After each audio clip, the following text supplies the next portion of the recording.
자, 여러분 안녕하십니까? 금요일입니다. 여러분들 지난 한 주 잘 보내셨습니까? 항상 그렇듯이 일주일의 마무리는 저희들의 영상과 함께하면 아마 큰 은혜가 있지 않을까 개인적으로 생각해 봅니다. 자, 오늘은 36일 차입니다. 36일 차이고 제목은 이렇게 한번 정해봤습니다. 사랑은 타인을 향한 헌신이다 라고 했어요. 그러니까 사랑이라는 정의를 여러 가지 문장으로 표현할 수 있겠지만 오늘은 특별히 타인을 향한 헌신이 포함된다라는 내용입니다. 그래서 오늘의 말씀은 사무엘하 18장 5절의 말씀이고요. 오늘의 간단한 성경 배경과 말씀까지 우리 김영근 전도사님께서 설명해 주시겠습니다. 알겠습니다. 지난번 묵상 때 저희가 살펴봤던 내용이 압살롬의 쿠데타의 시작 맞아요. 그래서 결국은 이제 그 쿠데타가 시작되었고 어떻게 보면 성공적으로 진행되는 것처럼 성경에 그려져요. 실제로 그래서 이제 다윗이 압살롬을 피해서 도망을 치게 되잖아요. 그렇죠. 그리고 나서 이 압살롬한테 속한 사람들이 나타나기 시작하는데 이 분위기가 좀 굉장히 좀 저는 개인적으로 심상치 않다고 느꼈습니다. 왜냐하면 다윗이 살던 시대에 책사가 한 명 있었어요. 아주 유명한. 아이도벨이라는 책사가 있었는데 이 아이도벨에 대한 성경의 증언이 어느 정도였냐면 성경에서 기록되기를 이 책사가 베푸는 모략은 마치 하나님께 여쭈어서 받은 말씀과 같이 여겼다. 다윗도 그렇게 여기고 압살롬도 그렇게 여겼다는 거예요. 삼국사 삼국지의 제갈공명과 같은 존재가 맞습니다. 제갈공명과 같은 존재. 그러니까 정말로 이 사람이 이야기하는 거면 마치 하나님의 말씀인 것처럼 느꼈다고 하니까 기가 막혔죠. 대단한 책사였는데 그 책사가 다윗을 떠나서 압살롬에게 갔다는 내용이었죠. 그러니까 그만큼 어떻게 보면 이게 성공적인 모습처럼 나타나고 있고 다윗이 압살롬을 피해서 도망가는 모습이랑 아주 대비를 이루고 있어요. 그런데 이 책사가 모략을 하나 내죠. 그래서 하나는 어떻게 보면 성경에 나타난 예언처럼 다윗에게 나타났었던 예언이 성취되어지게 되어지는 책략이 하나 있었고 또 하나의 책략을 한 번 더 냈지만 그 책략은 압살롬이 선택하지 않았어요. 받아들이지 않고 다른 사람의 책략을 선택을 하게 되는데 그게 다윗이 밀정으로 보내놓은 후세에 남겨둔. 그렇죠. 걔는 안 데리고 갔군요. 도망갈 때 남아 있으라고. 왜냐면 아이도벨이라는 사람이 또 책략을 낼 거니까 그 책략을 막아야 되니까 후세를 남겨놓고 했는데 그 후세의 책략이 더 좋다고 해서 압살롬은 후세의 책략을 선택을 하게 됩니다. 이게 어떻게 보면 되게 결정적인 그 선택이 되게 되어지는 것처럼 성경에는 그려지고 있죠. 사실 이걸로 인해서 이게 성공적으로 쿠데타가 완성되지 않는 그런 그림이 그려지겠죠. 실패하는 시작이 여기에 나타나 있지 않나 싶고요. 그리고 나서 다윗이 이제 압살롬의 군대와 이제 전쟁을 앞두게 되는 거예요. 일전을 앞두게 됩니까? 최후의 일전을 앞두고 있는 상태에서 다윗이 이제 부하들에게 설득을 해요. 나도 전쟁에 참여하겠다. 그런데 이제 부하들이 만류를 하죠. 왜 만류를 했냐면 지금 압살롬의 군대는 목표가 다윗 왕 한 사람이다. 그렇지. 한 명만 후한만 제거해버리면 이제 모든 것이 평정될 테니까. 우리 사람 1000사람 죽이는 것보다 다윗 왕 한 사람 죽이는 게 더 저 사람들한테는 원하는 거기 때문에 다윗 왕께서는 성 안에 머물러 계시는 게 우리를 도와주는 거다 라고 이야기를 들었고 그거에 이제 설득을 당했어요. 다윗이. 그리고 이제 설득당한 다윗이 마지막으로 이제 전쟁에 나가고 있는 부하들에게 당부의 이야기를 하는 게 오늘 말씀입니다. 제가 오늘 말씀까지 읽겠습니다. 세 번역이고요. 사무엘하 18장 5절 말씀입니다. 그때 왕이 요압과 아비새와 이때에게 부탁하였다. 나를 생각해서라도 저 어린 압살롬을 너그럽게 대하여 주시오. 왕이 압살롬을 너그럽게 대하여 달라고 모든 지휘관에게 부탁하는 말을 온 백성이 다 들었다. 이게 오늘의 말씀의 본문이군요. 어떻게 보면은 사실 이 말씀만 저희가 보자고 하면 압살롬은 아들인데 반역을 한 거잖아요. 아버지한테. 아버지를 죽이려고 혈안이 되어 있고 왕권을 뺏었고 그의 집을 뺏었고 그럼에도 불구하고 다윗은 압살롬을 너그럽게 살려주라는 얘기겠죠. 잡아서 죽이지 말고. 그러니까 이길 것이라는 것을 확신을 어느 정도 한 모양이에요. 이 최후의 결전에서. 그래서 아마 그런 내용입니다. 그래서 오늘 다윗이 자신을 죽이려고 한 자신의 아들을 용서해 달라고 하는 이러한 장면을 가지고 유진 피터슨은 이런 묵상을 했습니다. 그래서 오늘의 일화에 드러난 이 묵상을 보면은 다윗이 그의 아들 압살롬을 얼마나 사랑하고 있는지를 잘 보여주는 한 단면을 볼 수 있다라고 합니다. 네. 그래서 다윗은 사실 보면은 압살롬의 쿠데타에 의해서 예루살렘 수도를 자신의 성을 떠나야 했죠. 성뿐만 아니라 자신의 집, 왕위, 통제권, 무엇보다도 하나님을 사랑하기 때문에 언약궤라든가 성전 뭐 이런 모든 것들, 예배하는 그 모든 것들을 다 내려두고 도망갈 수밖에 없는 그런 상황이었었습니다. 그리고 여태까지 어찌 보면은 사울한테 쫓겨서 그렇게 고생했던 삶을 이제 안정된 그 상황이었는데 이걸 다시 한번 되풀이하는 그런 상황이 된 거예요. 그러니까 마침내 다윗이 전열을 가다듬고 최후의 일전을 앞둔 이 마지막 끝에, 여러 회의 끝에 마지막으로 한 말이 바로 오늘의 말이라는 거죠. 여러분, 이 세 명의 장군 요압과 아비새와 이때에게 여러분, 만약에 압살롬을 여러분들이 잡는 그 기회가 온다고 하면 제발 죽이지 말아 주십시오. 너그럽게 대해 주셨으면 좋겠습니다. 그래도 명색이 내 아들인데 나를 죽이려고 하고 천하에 사형에 처할 그런 죄를 범하였다고 하더라도 그래도 관용을 베풀어 주었으면 좋겠습니다 라고 하는 거예요. 그래서 이 장면에서 다윗은 사실 복수보다는 관용과 사랑을 베풀었다라고 하는 거예요. 네. 하지만 다윗의 그 장수, 최고의 장수였던 요압은 다윗의 명령보다는 그의 정의를 선택하게 됩니다. 쿠데타를 진압해야 되니까. 그렇죠. 네. 압살롬의 죄는 용서받을 수 없다는 것. 이 왕국에 대한 반란이고 반역이기 때문에 사형의 엄벌이 다스려야 공정, 정의가 올바로 서야 된다는 거죠. 그렇죠. 뭐 쉽게 말하면 우리나라 정치 얘기로 말하면 이런 얘기 해도 되는지 모르겠지만 최모 씨가 지금 감옥에 가 있지 않습니까? 네. 이제 그 사람에 대해서 정확한 공정한 재판을 내리고 합당한 죄값을 해야 된다라는 뭐 이런 주장이요. 굉장히 옳아 보입니다. 네네. 하지만 유진 피터슨 목사님이 이런 생각을 해요. 제 생각에는 다윗의 방법이 더 현명하고 옳았다라고 생각을 합니다.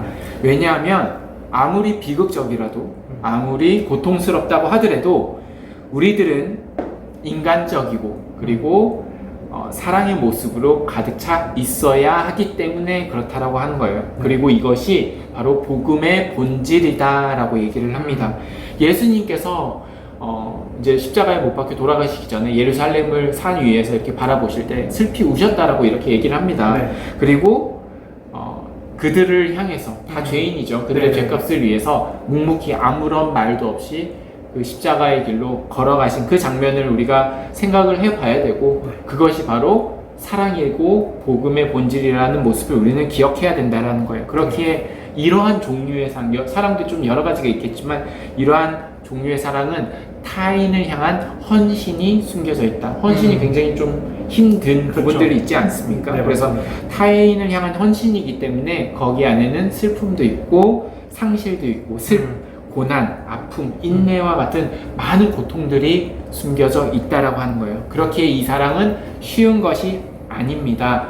그래서 이것이 헌신입니다. 라고 이렇게 얘기를 하고 있습니다. 그러면서 마치는 그를 향해서 이런 얘기를 또 알아주기를 원해요. 다윗의 아들 압살롬은 다윗을 죽이려 했지만 다윗은 압살롬을 살리기를 원했습니다. 그런데 이러한 얘기는 하나님의 사랑은 바로 반항적인 우리들에 대한 끈질긴 헌신입니다 라고 하는 거예요. 하나님의 사랑이 우리 구원이 공짜, 선물 이런 표현들을 성경은 많이 사용하는데 공짜나 선물이라고 한다고 하더라도 그것이 과연 싼 것이 아니라 굉장히 비싼 선물임을 우리가 깨달아야 된다라고 하는 거예요. 그래서 우리들도 혹시 이렇게 다윗이 아들 압살롬을 사랑해줬던 순간처럼 끝까지 손을 놓지 않는 그 사랑처럼 하나님께서 우리를 놓지 않은 그런 기억들이 있으면 여러분들 다시 한번 떠올려 봅시다 라고 묵상을 마치게 됩니다.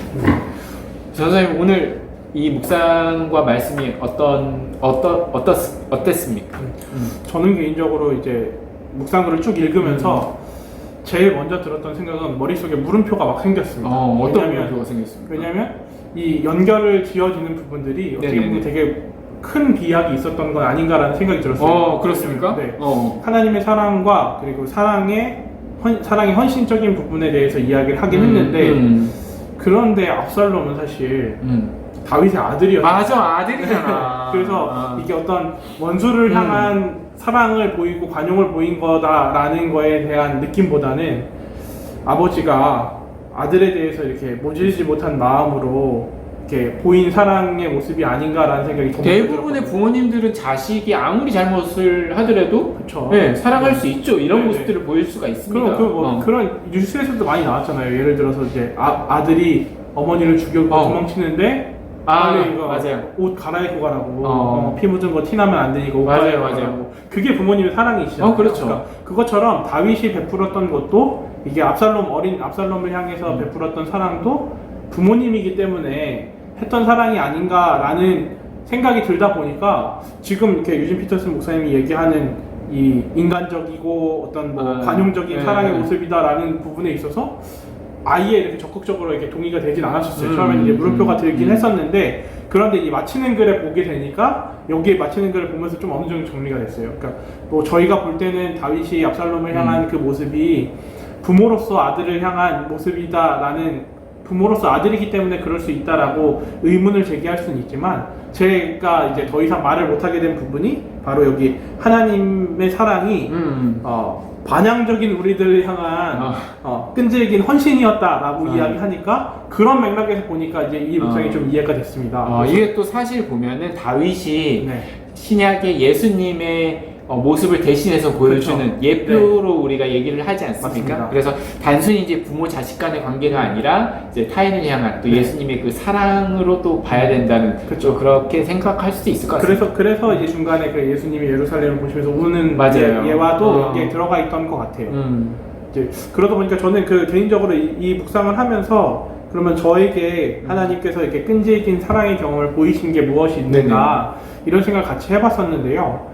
저는 제일 먼저 들었던 생각이 오늘의 제가 존재하고 있는, 그러니까 지금 사역하고 있는 사역자로서의 제 모습이 하나님의 끈질긴 사랑의 결과이지 않나 라는 생각이 좀 그렇습니다. 들었습니다. 왜냐하면 저는 생각보다 사역을 좀 늦게 시작을 했어요. 그렇죠. 네네. 이제 30대 중반을 넘기고 이제 후반에 돼서 이제 사역을 시작하게 됐는데, 그렇게 된 이유 중에 하나는 제 20대 삶의 전체와 30대 중반까지의 삶이 작은 개척교회를 섬기고 있었어요. 그러니까 그러다 보니까 작은 개척교회는 사실은 사역자에 대한 필요가 아주 필요했지만 아주 손쉽게 사역자를 쓸 수가 없었어요. 왜냐면 그게 재정이라는 게 한계가 있으니까. 그러니까 예를 들어서 담임 목사님이 계시고 제가 사역을 하게 되어지면 교회에 들어오는 헌금이 뻔한데, 제가 그 교회 헌금이 얼마큼 들어오는지 뻔히 알고 있는데, 그러면 결국은 담임 목사님의 몫을 내가 가져가는 것밖에 안 된다라는 생각이 있다 보니까 그렇게 사역을 하게 되는 거는 어떻게 보면 제가 제 스스로 어떤 신앙을 타협하는 것처럼 느끼기도 했고, 쉬운 길을 가려고 하는 방법 선택이다라는 생각을 되게 많이 했어요. 지금 내가 교회를 섬기고 있는 데 있어서의 좀 더 어려운 길, 예수님 좁은 길이라고 말씀하셨던 그 길은 내가 그냥 일을 하면서 자비량으로 일을 하면서 그냥 평신도로서 섬기는 게 훨씬 더 가치 있고 좋은 일이다라는 가치 있습니다. 네네, 그런 생각으로 계속해서 거절을 해왔어요. 네. 그러다 보니까 이전 교회에서의 경험들이 그렇게 지나왔고, 그런데 이 생각이 이제 깨지기 시작한 건 이제 행신교회 와서이거든요. 근데 그런 시간을 보내면서도 제가 계속해서 버티고 지나올 수 있었던 이유는 하나님의 사랑 때문이었다라는 생각이 들었어요. 그리고 그런 생각들이, 기존에 가지고 있었던 생각들이, 그런 생각을 할 때는 사실은 잘 몰랐는데, 이제 행신교회 와서 우 목사님이랑 이야기하다가 이제 우 목사님이 그런 이야기를 해주셨어요. 너가 행동하는 모습, 네가 살아온 패턴을 보게 되면 우 목사님이 살아온 지난 삶과 되게 많이 닮아있다. 그런데 목사님께서 말씀하신 게, 그렇게 형님, 네가 하나님 앞에서도 고상한 척 하려고 하는 것, 그리고 하나님 앞에서도 올바른 척 하라고 하는 것, 거룩하려고 하는 것, 의로우려고 하는 모습이 어떻게 보면 그것도 너의 의일 수 있다. 의의 모습일 수 있다. 그게 하나님의, 물론 복음에 대한 감격 때문에 살아가는 것도 맞지만, 너가 부리고 있는 그게 마지막 자존심일 수도 있다. 하나님 앞에서 내려놓지 못한 마지막 자존심일 수도 있다라는 이야기를 들었는데, 그 오목사님도 그렇게 느끼셨대요. 이게 내 자존심이구나 라고. 근데 그거에 저도 이제 되게 많이 동의가 됐어요. 그러다 보니까 이제 내가 이런 부분에 있어서의 고집도 잘못된 부분일 수 있겠다라고 생각하고, 그 부분을 이제 정리하는 시간이 되었었는데, 그렇게 시간이 지나와서 지금 이 자리에 서 있을 수 있었던 이유가 하나님께서 계속 끈질기게 저를 붙들고 계시고 지속적으로 사랑을 보이셨던 모습이기 때문에 이렇게까지 올 수 있지 않았나 하는 생각이 저는 좀 들었습니다. 야, 이 본인이 살아있다는 증거가 네. 하나님께서 끈질기게 사랑을 하고 그렇죠. 있다는 바로 그런 네. 증거군요. 네. 전도사님은 묵상하면서 혹시 느끼셨던 바가 있으십니까? 끈질긴 사랑에 대해서 저는 이제 제가 청년 때 저도 제 일이 생각이 납니다. 네. 저는 모태신앙으로 신앙생활을 오래 했었는데 청년 때 한 5년 정도 교회를 안 다닌 적이 있어요. 5년이나요? 아니 이게 한 번 안 가니까 네. 계속해서 안 가게 되고요. 뭐 이제 군대 생활 포함이긴 하지만 뭐 어쨌든 절반으로 생각하면 되겠네요. 네네네. 군대는 절반 있으니까. 네, 그렇죠. 2년, 5년 아닙니다. 이렇게 5년을 안 다녔었는데 다시 다니게 된 계기가 있어요. 그래서 안 다니다가 또 한 선교사님을 이제 얘기를 하고 있었어요. 그래서 너는 제가 여러 가지 신앙 상담들 같은 걸 이렇게 하다가 그런 얘기를 한 적이 있어요. 아, 저는 교회 가는 게 굉장히 불편합니다. 라고 얘기를 했습니다. 왜 불편하냐?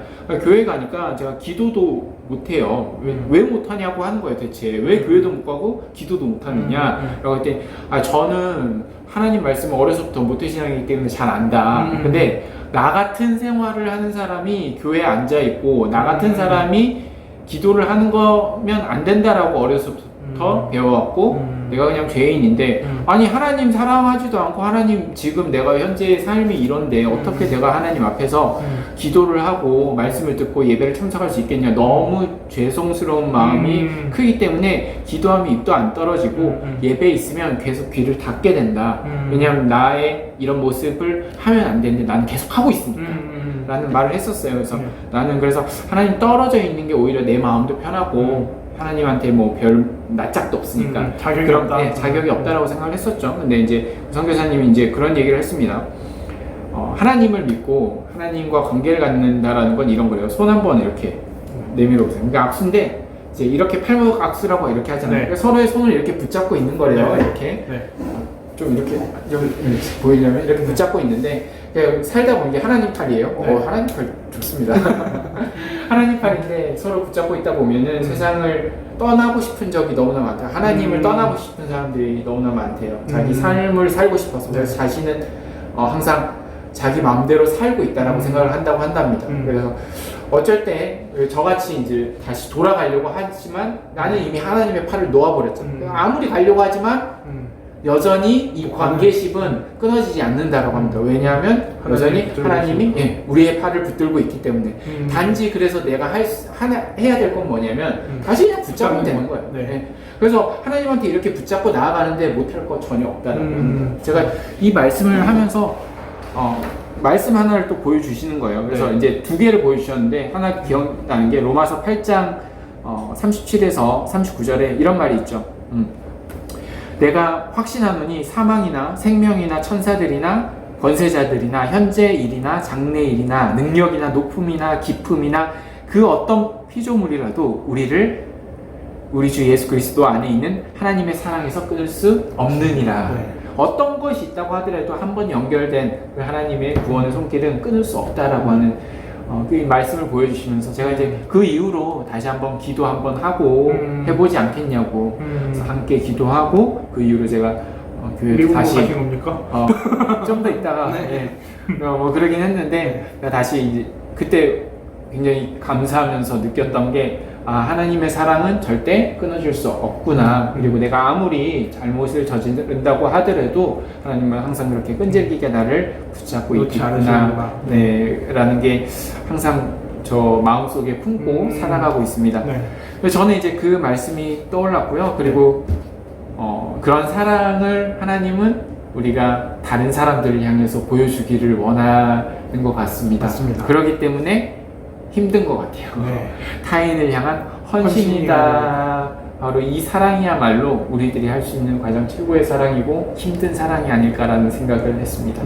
자, 여러분들은 어떻습니까? 분명히 여러분들의 삶 가운데에서도 하나님이 여러분을 향한 그 끈질긴 그 사랑의 기억들이 다 있을 겁니다. 만약 오늘 현실을 믿음으로 살아가기 힘들어 하시는 분들이 있다고 한다면 분명히 여러분들의 기억 속에는 하나님의 그 사랑이 있으니까 다시 한번 생각해 보시고 다시 한번 꺼내 보세요. 네. 그러면 분명히 또 하나님을 향한 간절함과 다시 우리가 일어설 수 있는 그런 믿음의 고백들과 기도들이 나오지 않을까라는 생각을 합니다. 네. 네, 오늘은 그럼 여기까지 할까요? 네. 그럼 여러분들 금요일 그리고 주말 잘 보내시고요. 저희는 주일날 또 주일 예배로 함께 찾아뵙도록 하겠습니다. 그럼 인사하고 마칠게요, 네. 여러분. 감사합니다. 감사합니다.